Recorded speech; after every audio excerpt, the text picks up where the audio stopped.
Bonjour tout le monde, ici Monsieur Fournier et ça me fait toujours un extrêmement grand plaisir de vous retrouver pour une nouvelle capsule en CST, secondaire 5 en mathématiques évidemment. Alors aujourd'hui au programme, nous parlons de probabilité et plus particulièrement de des probabilités conditionnelles. Alors, sans plus tarder, allons-y avec une définition. Alors, probabilité conditionnelle, c'est la probabilité qu'un événement se réalise étant donné qu'un autre événement s'est déjà réalisé. Alors, j'insiste ici sur l'expression, le groupe de mots « étant donné », puisque ce sera vraiment un indice qu'on est en présence d'une probabilité conditionnelle. Je vous dis aussi qu'il y a d'autres expressions qui seront souvent utilisées comme « sachant que » et « parmi », en plus de « étant donné ». Donc, ce sont trois expressions clés ici là, en ce qui nous concerne. Donc, pour être capable de bien saisir la probabilité conditionnelle, on va devoir faire référence à tous les éléments de base sur la probabilité qu'on a revus au cours des derniers jours. Et quoi de mieux que commencer avec un exemple? Et pour cet exemple-là, donc on va prendre toutes ces informations et on va les mettre à l'intérieur d'un diagramme de Venn correctement. Puis ensuite, on va pouvoir aller voir ce que ça va nous donner, là, les différentes probabilités conditionnelles qu'on est capable de trouver dans cette situation-là. Donc, l'exemple, c'est qu'on a interrogé 100 personnes sur leurs activités de la fin de semaine. Il y en a 50 qui ont dit être allés au cinéma, 40 qui sont allés jouer au billard et 10 qui ont dit avoir fait les deux. Puis il y a 20 personnes également qui nous ont dit qu'ils avaient fait une autre activité, qu'ils avaient fait autre chose. Donc, d'abord, on va commencer par identifier notre univers des possibles. Donc, oméga, ce sont toutes les activités de la fin de semaine, donc les 100 personnes interrogées. L'événement C qu'on a décidé de définir, C, c'est les personnes qui sont allées au cinéma et B, les personnes qui ont joué au billard. Alors, on se rappelle que lorsque je construis un diagramme de Venn, la première étape, c'est vraiment de faire mon cadre, d'identifier avec mon oméga, avec le nombre de personnes qui devra être contenues dans tout mon univers des possibles. Ici, on a mis 100 entre parenthèses. Et également, je fais mes deux cercles qui représentent mes deux événements. Et on n'oublie pas de faire en sorte qu'il y ait un espace commun aux deux événements, qui sera mon intersection. Alors, on commence avec les 10 personnes qui ont dit être allées au cinéma et avoir joué au billard. On se rappelle que quand on veut remplir un diagramme de Venn avec nos informations, c'est toujours plus souhaitable de commencer avec la partie qui est commune aux deux événements. C'est pour ça qu'on a ciblé ici le 10 personnes qui ont dit être allées au cinéma et avoir joué au billard. Donc, on remplit ça avec un 10 au milieu, dans l'intersection.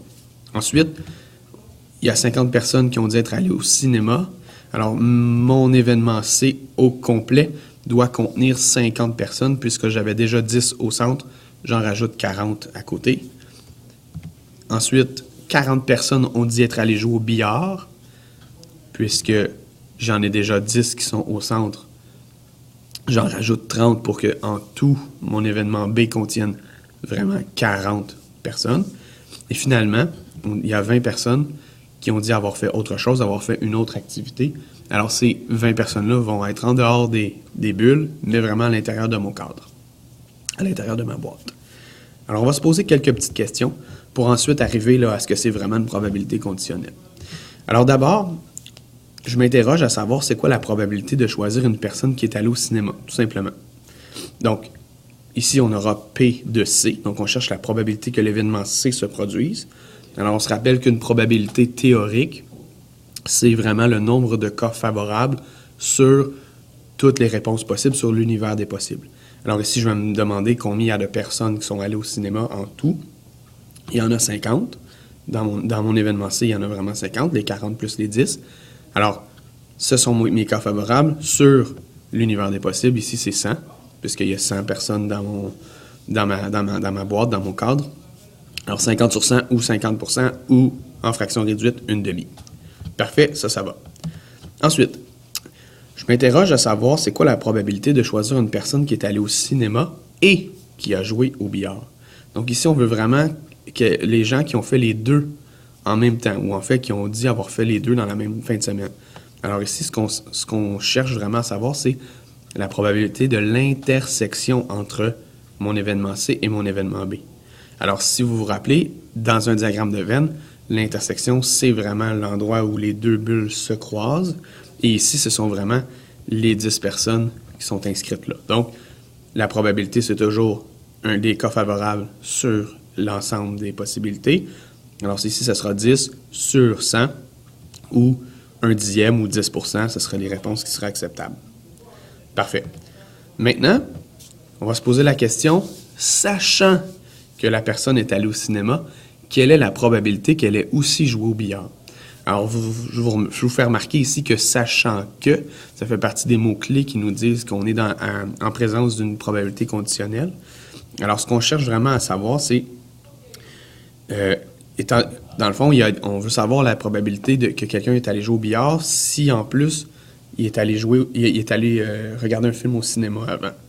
Alors, la façon qu'on va inscrire ça en langage mathématique, on va dire que c'est la probabilité de B pour le billard, sachant que, donc la ligne qui est verticale comme ça veut dire sachant que l'événement C se soit produit avant. Alors, comment ça se calcule? Allons-y tout simplement avec le cinéma. Donc, la probabilité du cinéma, vous vous rappelez tantôt, c'était 50 personnes qui sont allées au cinéma. Et la probabilité que parmi ces gens-là, ce soit aussi des gens qui jouent au billard. Donc, la façon que ça va se traduire logiquement, c'est qu'on va dire que ça donne... On a 10 personnes qui ont fait les deux sur les 50 personnes qui étaient déjà allées au cinéma. Donc, 10 sur 50, ou 1/5. En gros, si on voulait avoir une espèce de formule un petit peu plus générale de la probabilité conditionnelle, on pourrait inscrire ça comme ça. Alors, P de B sachant C, c'est égal à l'intersection, la probabilité de l'intersection entre B et C sur la probabilité de C. Donc, cette formule-là, nous allons l'utiliser régulièrement. Et, bon, on va vraiment essayer de décortiquer et de comprendre comment ça fonctionne. Je vous pose une dernière question. Si je demande, sachant que la personne est allée jouer au billard, quelle est la probabilité qu'elle soit allée au cinéma? Donc, si vous voyez bien, j'ai comme inversé, si on veut, les deux événements. Donc, sachant que la personne est déjà allée jouer au billard, c'est quoi la probabilité qu'elle soit aussi allée au cinéma? Alors, à ce moment-là, ce qu'on se pose comme question, c'est probabilité de C sachant B. Alors, ce sont les mêmes deux événements, c'est juste qu'on les a inversés. Alors, on va se demander, est-ce que ça va donner la même réponse? Alors, si on prend l'intersection entre les deux, c'est toujours 10 personnes. Ça, c'était le cas tantôt aussi. Sur la probabilité de B, ici, parce que c'est sachant que cette personne-là est allée jouer au billard. Alors, P de C sachant B, ça va nous donner 10 personnes sur les 40. Alors, ça va donner un quart, alors que tantôt, notre probabilité de B sachant C, ça nous donnait 1/5. Donc, on peut conclure ici que P de C sachant B, ça ne veut pas dire la même chose que P de B sachant C. Alors, on va accorder vraiment une importance à l'ordre dans lequel on va écrire nos événements et notre sachant que. Alors, il faut faire très attention à ça. Alors, je vous retrouve en classe avec plus d'explications et d'autres exemples pour vous aider à mieux comprendre la probabilité conditionnelle. Alors, merci beaucoup.